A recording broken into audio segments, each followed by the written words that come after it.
une fois, en Inde, une jeune fille nommée Demira Venera. Elle habitait dans le quartier le plus pauvre de la région du Pendjab. Son père était mort et sa mère les avait abandonnés 5 ans auparavant. Elle s'occupait de ses frères et ses sœurs comme elle le pouvait, mais pour subvenir aux besoins de sa famille, elle devait les faire travailler.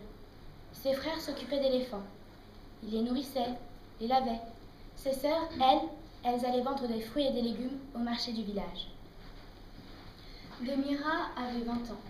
Elle était l'aînée de cette famille nombreuse et elle s'occupait autant qu'elle le pouvait de ses frères et sœurs. Comme elle était la seule à être allée à l'école, en plus des tâches ménagères, elle essayait de leur apprendre à lire et à écrire.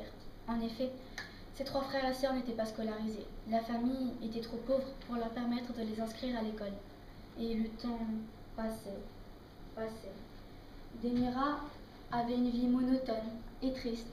Mais malgré toutes ses épreuves et ses chagrins, elle savait qu'il fallait qu'elle reste forte, humble et courageuse, car c'était à elle de s'occuper de sa famille.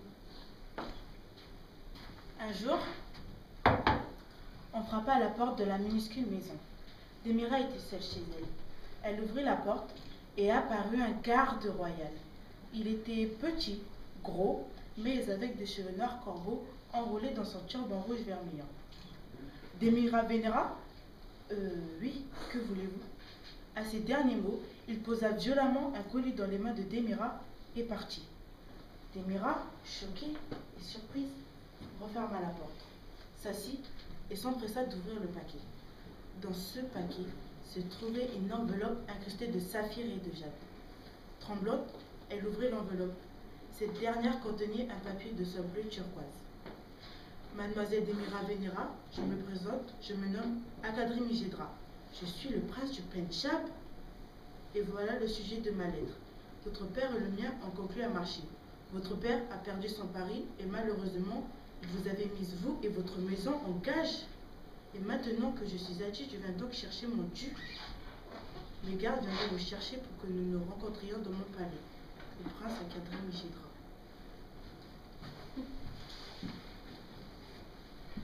Demira, eh bien, elle avait peur. Elle se demandait ce que deviendrait sa vie maintenant que cette horrible nouvelle était arrivée. Et ses frères, ses sœurs, que deviendraient-ils? Elle était tellement troublée qu'elle ne pensa même pas à elle.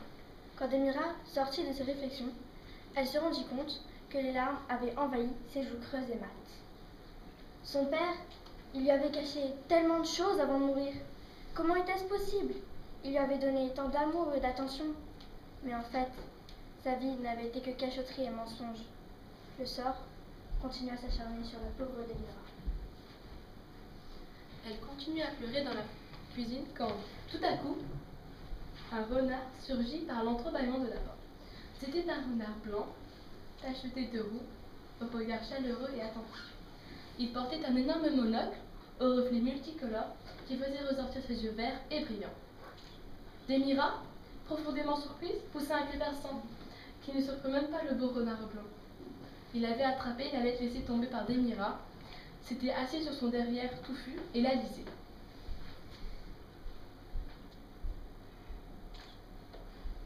Bonjour, je m'appelle Deminar. Plus effrayée encore par ce renard qui parlait, Demira lança la première chose qui lui tomba sous la main. Et malheureusement pour elle, cet objet était coupant. Abasourdie, Demira regardait sa main pleine de sang. Tu t'es blessée à la main? Je ne trouve pas ça drôle du tout. Oh, arrête de tout dramatiser pour rien. Ta main, ce n'est rien, même pas une égratignure. Mais qui es-tu? Et que me veux-tu? Moi, eh bien, moi, je te vois, je t'observe te débattre dans la misère depuis 5 ans. Et aujourd'hui, eh bien, j'ai décidé de réagir. Allez, arrête de pleurnicher comme une petite fille et prends les choses en main. Que veux-tu faire? Quelle option as-tu? Allez, fais les choix. Dis-moi ce que tu pourrais bien faire pour moi. Tu n'es qu'un simple renard qui parle. Je me demande même si tu existes. Ne serais-je pas en train de perdre la tête?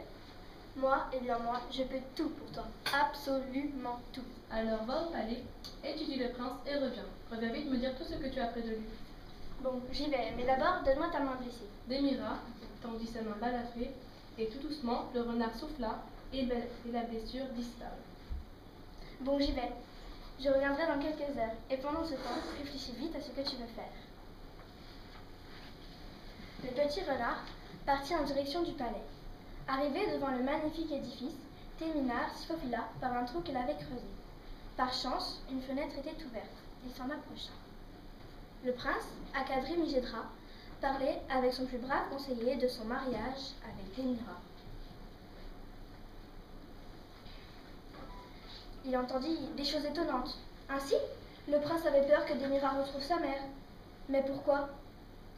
Quand le petit renard revint chez Thémira, il lui raconta tout. Elle en conclut que sa mère était donc vivante. Et plus que jamais, elle eut envie de faire le tour du monde pour la retrouver.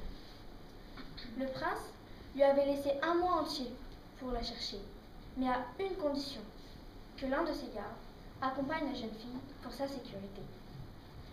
Il avait aussi très gentiment accepté de garder les frères et les sœurs de Thémira. Ainsi, la belle indienne pouvait partir un mois entier, soulagée et très heureuse de pouvoir espérer retrouver sa mère. Le lendemain, ils partirent accompagnés de Théminard et d'un garde royal, comme le prince l'avait fortement exigé. Ils marchèrent longtemps, longtemps, et au bout de plusieurs semaines, toujours aucune nouvelle de la mère de Thémira. La jeune fille désespérait. Un soir, dans une forêt, le garde sortit 2 dés de sa poche et proposa aux amis de jouer. Ils acceptèrent joyeusement. Thémira prit les dés, les lança, et tout à coup, un énorme trou jaillit entre 2 arbres. Sans pouvoir poser la moindre question, Thémira et Théminard furent aspirés à l'intérieur. Ils tombèrent, et atterrirent dans une grotte. Thémira avait peur. Elle tendit l'oreille et entendit des éclats de voix. Elle se dirigea vers elle. Et tout à coup, elle tomba nez à nez avec un roi. « Qui êtes-vous? Et que voulez-vous » ? « Je me nomme Ampila. Je suis le roi de cette grotte. Mais qui ose être assez impertinent pour me parler? Excusez-moi, je me nomme Thémira Vénéra.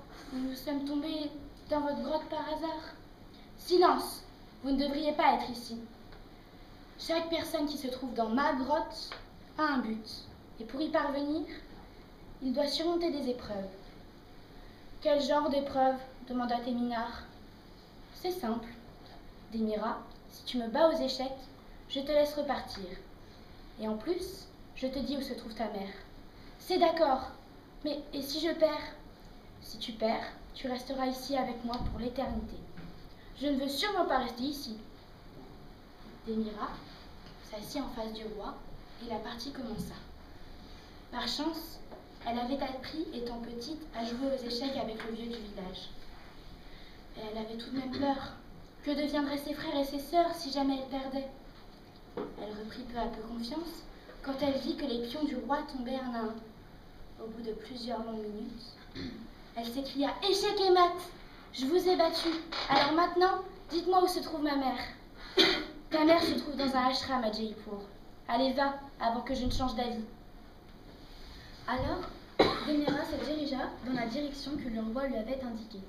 Thémira marcha pendant 48 heures sans s'arrêter, en pensant qu'il ne lui restait déjà plus que 3 jours avant la fin du délai. Déjà 1 mois s'était écoulé depuis son départ. Elle arriva enfin devant l'ashram. Elle fit le tour du temple et entendit une voix qui chantait une douce chanson. Elle se retourna et là, elle vit une jolie femme avec des yeux clairs et des cheveux noirs. Sans plus réfléchir, elle se jeta dans les bras de celle que son cœur avait reconnue, sa mère. Mais Thémira sentait que quelque chose n'allait pas. Elle regarda sa mère en lui disant « Es-tu sûre de m'avoir tout dit ?» Sa mère, à la fois triste et inquiète, lui répondit « Non, ma chérie, il faut que je t'avoue quelque chose. Quand je vous ai quitté, j'étais enceinte du roi. Il m'a emprisonnée et a tué ton père. Une fois que j'ai mis au monde son fils, je me suis enfuie et je suis arrivée ici, à Jaipur. » Thémira, choquée, sortit de l'ashram. De grosses larmes coulaient sur ses joues.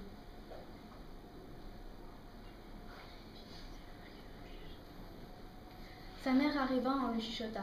« Je suis vraiment désolée. Pardon. » Mais Thémira se reprit en lui disant « Ce n'est rien, maman. Je pleure des larmes de joie, car je t'ai retrouvée et je suis soulagée de ne pas être obligée d'épouser Akadri, même si je le trouve gentil. » Alors les 2 femmes rentrèrent ensemble, sans oublier Théminard qui, lui, avait préféré rester à l'écart. Trop d'émotions le perturbaient. Durant les 3 jours qui restèrent avant la fin du délai, les 2 femmes marchèrent longtemps et arrivèrent enfin au château. Les retrouvailles avec le prince furent rudes. Démira avait été froide et elle était très en colère à l'idée que le prince avait été au courant de toute cette histoire. Quand elle eut fini de lui raconter toutes ses péripéties, il fut surpris. Jamais il n'avait entendu de tels mensonges. Il lui avoua cependant qu'avant de mourir, son père lui avait fait promettre une chose, de retrouver Démira et de l'épouser, car sinon il aurait été déshérité. Trop heureux de perdre sa couronne, il avait cherché Démira pendant de nombreuses années. L'histoire de Démira se finit comme un conte de fées. Bien sûr, ils ne se marièrent pas et n'eurent pas beaucoup d'enfants. Mais Démira avait retrouvé sa mère, avait découvert qu'Alcadri était son frère, et ses frères et sœurs retournèrent à l'école, apprendre mille et une choses passionnantes. Et ils vécurent heureux, et cela pendant de nombreuses années.